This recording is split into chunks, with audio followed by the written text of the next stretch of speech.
네, 안녕하세요. 네, 우리가 이제까지 그 하나님의 은혜 가운데서 출애굽기 말씀 공부를 했습니다. 이제 오늘부터는 로마서 후반부 실천편을 배우게 됩니다. 특별히 오늘 주일 예배에 우리 선교사님들 많이 오셨습니다. 스위스 베른에 우리 서여호수아 마리아 선교사님 가정 오셨고, 또 미국 뉴저지의 손요셉 또 조세핀 선교사님 가정 오셨고, 또 우리 잠비아의 보아스 목자가 잠비아 선교보고 오늘 하게 됩니다. 그래서 제가 특별히 오늘은 메시지를 짧게 준비를 했습니다. 그걸 감안해서 짧게 준비를 했습니다. 자, 오늘 그 말씀의 제목은 빛의 갑옷을 입자입니다. 요절 말씀 13장 12절 말씀을 다 같이 읽겠습니다. 시작. 밤이 깊고 낮이 가까웠으니 그러므로 우리가 어둠의 일을 벗고 빛의 갑옷을 입자. 기도하겠습니다. 하나님 아버지, 이 시간 준비된 말씀을 성령을 의지하여 담대히 증거하게 하옵시고, 듣는 저에게 성령으로 말씀을 받도록 도와주시옵소서. 예수님 이름으로 기도합니다. 아멘. 옷이 날개다란 말이 있습니다. 저는 오래전에 수많은 치과 의사들이 모인 자리에 이렇게 참석한 적이 있는데, 한 연예인 치과 의사가 참석을 했습니다. 눈에 확 띄었습니다. 확실히 옷 입는 것이 일반인들과 달랐습니다. 옷만 잘 입어도 그 사람을 돋보이게 합니다. 또 빛이 나게 합니다. 우리 출애굽기 공부했는데 하나님께서 제사장에게 아름답고 영화로운 옷을 만들어 입히도록 이렇게 하셨습니다. 자, 그렇다면 신약 시대를 사는 우리가 어떤 이 옷을 입어야 할까요? 오늘 말씀을 통해서 현재 내가 입고 있는 옷이 무엇인가 살펴보고 어떤 옷을 입어야 하겠는가를 배우기를 기도합니다. 첫 번째로 권세에 복종하라. 1절부터 7절입니다. 1절을 우리 다 같이 읽겠습니다. 시작. 각 사람은 위에 있는 권세들에게 복종하라. 권세는 하나님으로부터 나지 않음이 없나니 모든 권세는 다 하나님께서 정하신 바라. 본문은 그 과거 일제 식민 통치 시절에 일본 정부가 한국 통치를 정당화하고 또 그리스도인들을 해하기 위해서 가장 많이 인용했던 말씀입니다. 또 요즘 또 공산주의 국가라든지 또 독재자들이 본문을 들어가지고 교회에 대한 자신들의 권위를 주장하는데 많이 사용을 합니다. 그러나 이 구절은 정치 세력과 타협하라고 주신 말씀이 아닙니다. 이 말씀에 대한 올바른 이해와 또 여기에 담긴 하나님의 뜻이 무엇인가를 우리가 잘 아는 것이 중요합니다. 먼저 생각해 볼 것은 로마서의 실제적인 조경의 첫머리에 이 많고 많은 내용 중에서 왜 하필이면 세상 이 권세자들에게 복종하라 이 말씀을 사도 바울이 주셨을까요? 어떻게 생각하십니까? 우리는 바로 앞에 나오는 로마서 12장 끝부분을 살펴보아야 합니다. 어떤 내용인가? 로마서 12장 19절에서 21절 말씀을 제가 한번 읽어보겠습니다. 내 사랑하는 자들아, 너희가 친히 원수를 갚지 말고 하나님의 진노하심에 맡기라. 기록되었으되 원수 갚는 것이 내게 있으니 내가 갚으리라고 주께서 말씀하시니라. 내 원수가 줄이거든 먹이고 목마르거든 마시게 하라. 그리함으로 내가 숯불을 그 머리에 쌓아 놓으리라. 악에게 지지 말고 선으로 악을 이기라. 자, 우리가 어떻게 악을 이길 수 있습니까? 기본 원칙으로 선으로 원수를 사랑함으로 할 수가 있습니다. 당시 제일 먼저 떠오르는 왼수, 핍박의 근원지가 어디입니까? 로마 정부입니다. 네로 황제를 비롯하여 당장 그리스도인들의 모임과 신앙 자체를 이어가고 있는 정부의 권세 잡은 자들을 생각할 때 성도들은 안에서 화가 치밀어 올랐을 것입니다. 특히 유대인 그리스도인들에게 자기 나라를 빼앗고 통치하고 있는 그들은 타도의 대상이지 추호도 복종하고 싶은 생각이 없었을 것입니다. 교회가 로마 정부에 대해서 어떻게 대할 것인가? 당시 로마 교회에서는 심각한 고민이었습니다. 그 해답으로 주신 방향의 말씀이 바로 위에 있는 권세들에게 복종하라입니다. 왜 교회가 위에 있는 권세들에게 복종해야 합니까? 첫 번째는 하나님께서 모든 권세자들을 세웠기 때문입니다. 권세를 가진 사람이 중요한 것이 아니라 그 권세를 주신 하나님이 중요합니다. 우리는 그 권세자의 됨됨이를 보고 복종하는 것이 아니라 그를 권세자로 세우신 하나님을 보고 믿음으로 복종하는 것입니다. 하나님의 역사 방법을 보십시오. 그의 뜻을 이루기 위해서 심지어 하나님을 믿지 않고 대적하는 정권까지도 세우셨다고 하나님께서 말씀하십니다. 사도 바울은 이 로마서 9장 17절에서 이 이스라엘 백성을 출애굽시킬 당시 왕이었던 네로 왕에게 하나님께서 네로에게 하신 말씀을 인용하고 있습니다. 내가 이 일을 위하여 너를 세웠으니 곧 너로 말미암아 내 능력을 보이고 내 이름이 온 땅에 전파되게 하려 함이라. 하나님은 교회에서만 일하시는 것이 아니라 세상 모든 영역에서 일하십니다. 이것을 하나님의 영역 주권 사상이라고 합니다. 우리가 이것을 영접할 때 모든 권위에 복종할 수 있고 원수까지도 사랑할 수 있습니다. 만약 우리가 세상 권세를 거스리면 어떻게 됩니까? 2절에서 그 사람은 하나님의 명을 거스리는 것이 되므로 하나님의 심판을 받게 됩니다. 우리 3절을 다 같이 한번 읽겠습니다. 시작. 다스린 자들은 선한 일에 대하여 두려움이 되지 않고 악한 일에 대하여 되나니 내가 권세를 두려워하지 아니하느냐. 선을 행하라. 그리하면 그에게 칭찬을 받으리라. 우리가 다스리는 사람을 두려워하지 않으려면 어떻게 해야 합니까? 선을 행해야 합니다. 선을 행하라. 바울의 이 권면은 로마 성도들에게 큰 영향을 주었습니다. 이 역사적으로 로마 성도들은 선을 실천함으로 선으로 악을 이긴 사람들이었습니다. 로마는 결코 선하지 않았습니다. 황제는 부도덕했고 지배층은 민중을 수탈하여 자신들의 배만 채웠습니다. 무자비한 박해가 로마 성도들을 기다리고 있었습니다. 이 성찬식 때 예수께서 내 살을 먹고 내 피를 마시라 이 말씀을 낭독했기 때문에 그리스도인들이 인육을 먹는다 이렇게 오해했고 유아를 살해한다, 혼음을 한다 이런 루머들이 떠돌아서 기독교 교회를 이상한 집단으로 취급을 했습니다. 박해를 피해 카타콤으로 숨어 들어가야 했습니다. 자, 이런 상황이 되면 선을 행하기가 쉽지 않습니다. 그럼에도 불구하고 결코 그들은 선을 행함을 포기하지 않았습니다. 박해에도 폭력으로 응수하지 않았습니다. 붙잡혀서 뺨을 맞고 고문을 당하여도 대신 욕하지 않고 원망하지 않았습니다. 그렇다고 그들이 신앙을 포기한 것은 아닙니다. 로마법 아래에서 선을 행하였습니다.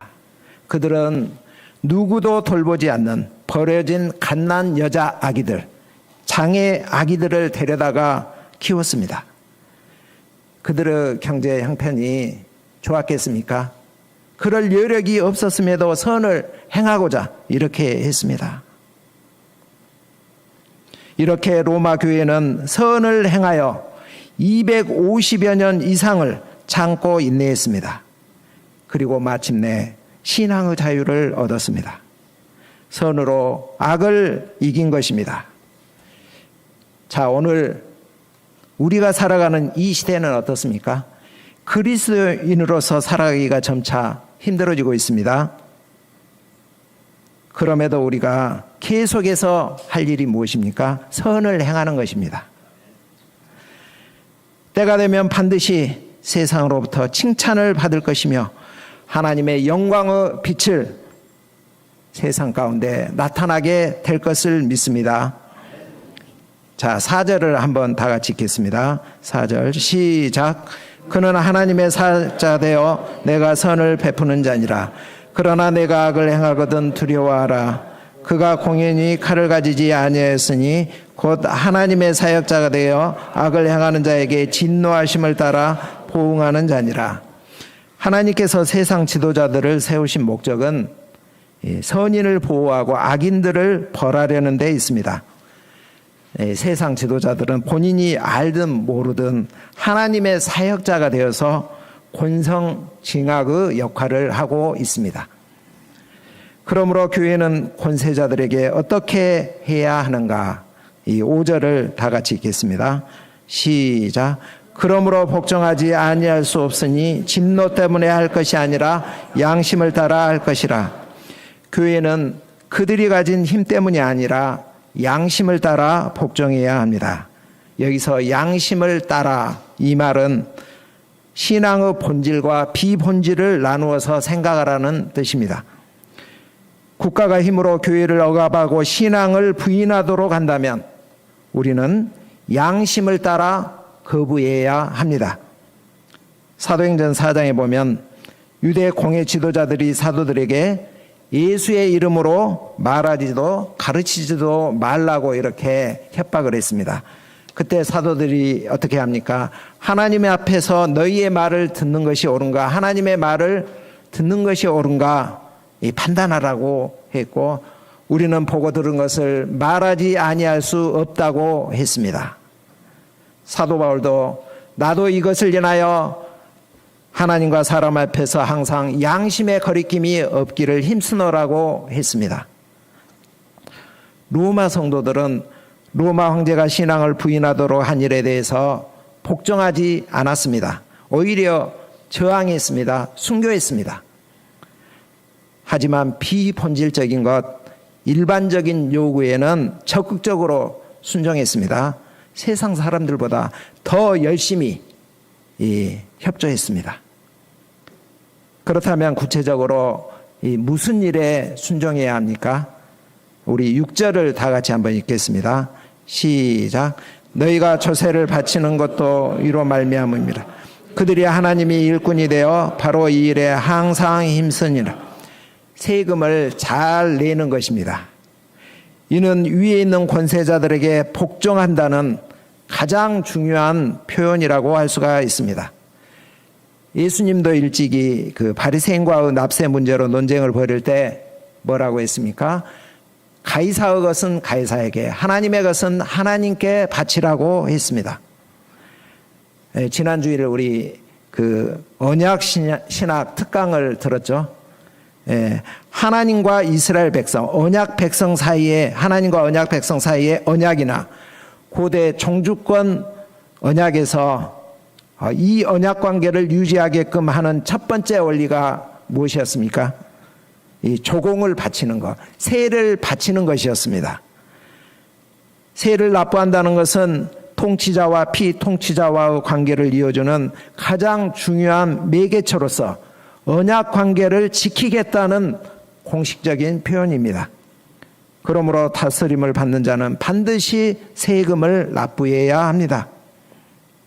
또한 세금은 국가 유지와 공공의 유익을 위해서 꼭 필요합니다. 요셉이 애굽의 총리가 되었을 당시 최악의 7년 흉년을 어떻게 극복을 했습니까?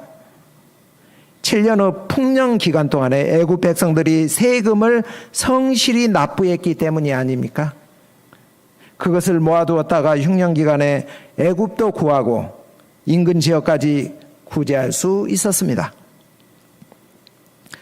세금은 보편적 복지를 위한 하나님께서 인간에게 주신 지혜로운 공동체 원리입니다. 또한 우리 성도들은 11조를 내야 합니다. 왜 그러죠? 이것은 하나님과 나 사이의 관계에서 하나님의 권위를 인정한다는 표시이며 또 하나님의 다스림을 받겠다는 표현이기 때문에 그렇습니다. 우리 청년들 중에서 11조나 헌금을 내지 않은 분이 있다면 내시고 하나님과 올바른 관계를 맺기를 바랍니다. 성경은 또한 세상 권세자들을 향하여서 두려워할 자를 두려워하고 존경할 자를 존경하라고 합니다. 우리 성도들은 이 권세자들을 함부로 비방하거나 비난하거나 판단해서는 안 됩니다. 도리어 위정자들을 위해서 기도해야 합니다. 권세자에 대한 판단은 그를 세우신 하나님께서 하십니다. 두 번째로 빚의 갑옷을 입자. 8절에서 14절입니다. 8절을 우리 다 같이 한번 읽겠습니다. 시작. 피차 사랑의 빚 외에는 아무 일에든지 아무 빚도 지지 말라. 남을 사랑하는 자는 율법을 다 이루었느니라. 1차적으로 성도들은 다른 사람에게 금전적인 빚을 지거나 어떤 해도 끼치지 말아야 합니다. 또 국가에도 마찬가지입니다. 국가에게 낼 것 다 내고 해야 할 의무를 다 우리가 해야 합니다. 공동번역 성경에서는 본문을 이렇게 말하고 있습니다. 남에게 해야 할 의무를 다하십시오. 그러나 아무리 해도 다할 수 없는 의무가 한 가지 있습니다. 그것은 사랑의 의무입니다. 이 번역에서 보듯이 본문은 역설적이게도 그 사랑의 의무를 강조하고 있습니다.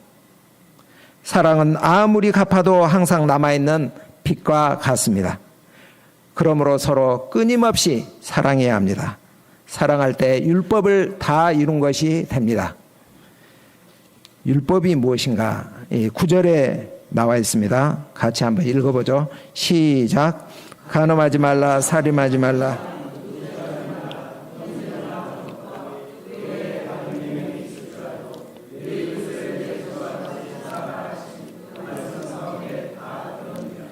십계명 중에서 윤리적 실천을 강조한 4가지 계명을 예로 들고 있습니다. 그 밖에 다른 계명도 있지만 이웃을 사랑하라 하는 이 말씀에 다 들어있다고 합니다. 사랑이 무엇인가? 10절 읽겠습니다. 시작. 사랑은 이웃에게 악을 행하지 아니하나니 그러므로 사랑은 율법의 완성이니라. 이웃에게 악을 행하지 아니하는 것이 사랑입니다. 부정의 부정은 강한 긍정이라고 합니다. 헤드릭스는 본문을 이렇게 표현을 했습니다. 사랑은 이웃에게 큰 유익을 주는 것이다. 성도들이 사랑을 실천해야 하는 이유가 무엇인가? 11절입니다. 다 같이 11절도 읽겠습니다. 시작. 또한 너희가 이 시기를 알거니와 자다가 깰 때가 벌써 되었으나 이는 이제 우리의 구원이 처음 믿을 때보다 가까웠습니다. 구원의 완성의 날이 가까이 왔기 때문에 서로 사랑하라고 합니다. 악한 자에게 선을 행하고 또 아가페적인 사랑을 한다는 것은 결코 쉬운 일이 아닙니다. 지치기가 쉽습니다. 또 언제까지 이렇게 해야 하나 하면서 이 손의 심정이 들 수도 있습니다. 그러나 인내하며 이 일을 계속해야 하는 이유는 주님의 재림의 때가 가까이 왔기 때문입니다. 주님은 선을 행하고 사랑을 실천하는 우리를 위로하시며 격려하십니다. 과부의 한 맺힌 기도처럼 성도들의 원한을 속히 풀어주시겠다고 주님은 말씀하셨습니다. 그날이 가까웠다는 것입니다. 그러므로 우리는 이를 믿고 사랑을 계속 실천하라는 것입니다. 여기에 보면은 이제 already but not yet 이라는 신학적 사상이 이렇게 스며들어 있습니다. 예수님은 우리의 구원을 이미 완성하셨지만 온전한 구원의 완성이 남아있다는 것입니다. 그리고 그것이 곧 이루어진다, 그런 뜻입니다. 혹시 여기 잠자고 계신 분 있습니까? 영적인 잠에서 깰 때가 되었습니다. 세상 마지막 날이 다가오고 있습니다. 신랑 되신 예수님이 곧 오십니다. 신부로서 잠에서 깨어 준비하고 있습니까? 마태복음 25장에 보면 신랑을 맞이하는 10처녀 비유가 나와 있습니다. 여분의 기름을 준비한 5처녀는 신랑을 맞이할 수 있었지만 여분의 기름을 준비하지 아니한 5처녀는 허둥지둥 방황만 하다가 신랑을 맞이할 수가 없었습니다. 떨어진 기름을 어떻게든 마련해 보고자 했지만 이미 때는 늦었습니다. 그러므로 우리는 어떻게 살아야 합니까? 깨어 있어야 합니다. 구체적으로 깨어 있다는 것이 무엇입니까? 12절에서 14절입니다. 형제자매 순으로 한번 읽어보겠습니다. 시작. 밤이 깊고 낮이 가까웠으니 그러므로 우리가 어둠의 일을 벗고 빛의 갑옷을 입자. 날새와 같이 단정히 행하고 방탕하거나 술 취하지 말고 음란하거나 허세하지 말며 다투거나 시기하지 말고 오직 주 예수 그리스도로 옷 입고 정을 위하여 육신의 일을 도마지 말라. 인간은 이 밤에 어두운 가운데 숨어서 죄를 짓습니다. 방탕과 술 취함과 음란과 호색 등은 밤 문화의 대표적인 행동들입니다. 당시 로마의 시민들은 부를 축적하고 최고 수준의 문화를 즐기면서 술의 향연을 즐겼습니다. 역사 기록을 보면 로마는 태폐적인 성적 쾌락을 즐기는 등 실로 이 타락의 극치를 보여준다고 기록되어 있습니다. 그러한 문화 속에서 사단 마귀는 우는 사자와 같이 산길차를 찾아다니며 성도들을 유혹하여 신앙을 버리고 그들처럼 육신의 일을 도모하라고 부추깁니다.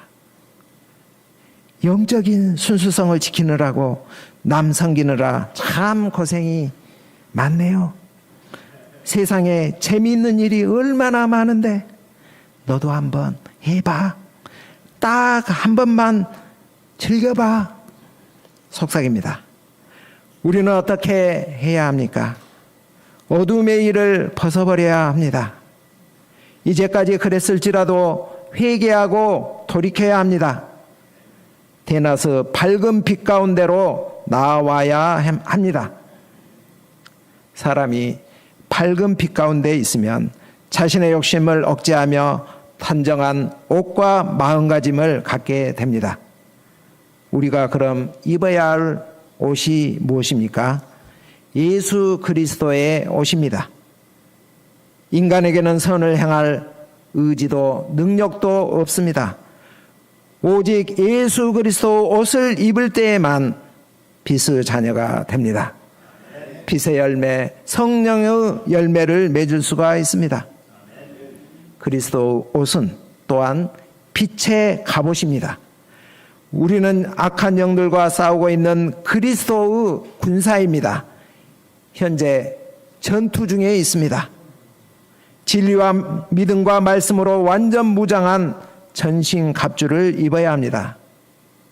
이 빛의 갑옷, 그리스도의 옷을 입는다. 이 말이 무슨 뜻일까요?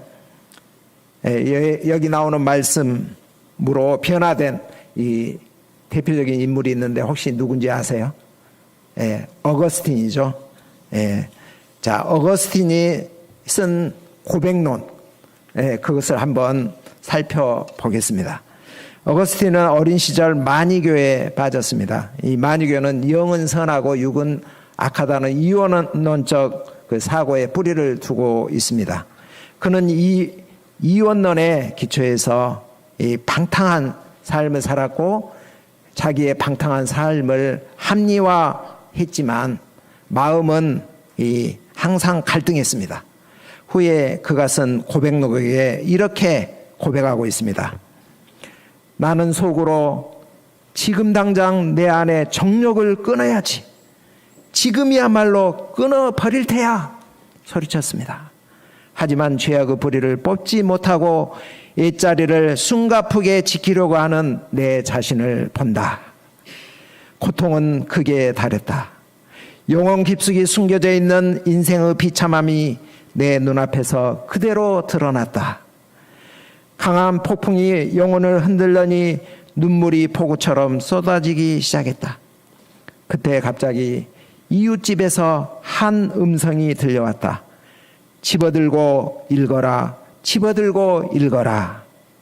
나는 조심스럽게 바울 서신을 펴들고 제일 먼저 눈길이 닿는 부분을 읽었다.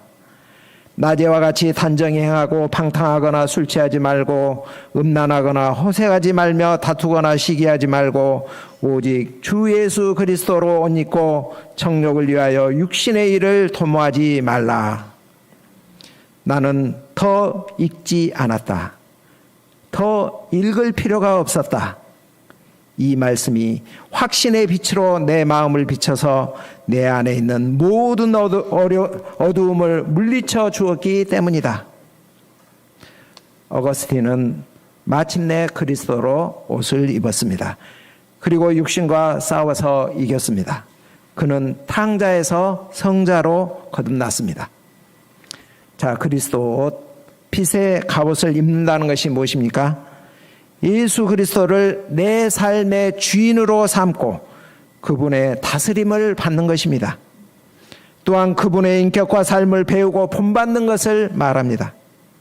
칼빈은 이것을 그리스도와 연합된 삶이라고 했고, 저는 예수로 충만케 되는 것이라고 표현하고 싶습니다.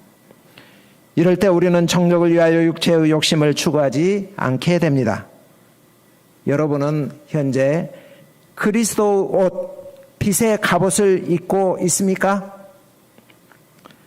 제가 여러분들에게 한번 질문을 하겠습니다. 만약 우리가 빛의 갑옷이 너무 무겁고 거추장스러워서 벗어버리고자 한다면 어떻게 될까요? 그럴 경우 어떤 신학자가 이렇게 단계별로 어떻게 세속화되는가, 그것을 이야기를 했는데요. 첫 번째는 기도하는 것과 말씀 보는 횟수가 줄어든다고 합니다. 영적인 즐거움이 없어집니다. 다음 단계로 마음이 딱딱해지고 불평이 많아지고 남과 비교하며 또 판단하며 마음이 미워하는 마음이 많아진다고 합니다. 다음 단계로는 육체의 즐거움을 찾는다는 것입니다. 가지 말아야 할 곳을 가게 되고 보지 말아야 할 것을 보고 마시거나 먹지 말아야 할 것을 먹고 마신다고 합니다. 마지막 단계로 영적인 모임에 자꾸 빠지게 되고 모임이 싫어지게 된다고 합니다. 혹시 나에게 이런 증상이 있지는 않는가 한번 점검해 보기를 바랍니다. 이런 증상이 있다면 우리는 돌이켜서 다시 말씀 보기에 힘쓰며 또 기도에 힘씁시다. 억지로라도 청년의 정욕을 버리고 주를 깨끗한 마음으로 부르는 자들과 함께하는 영적인 모임에 참여합시다. 자, 말씀을 정리하겠습니다.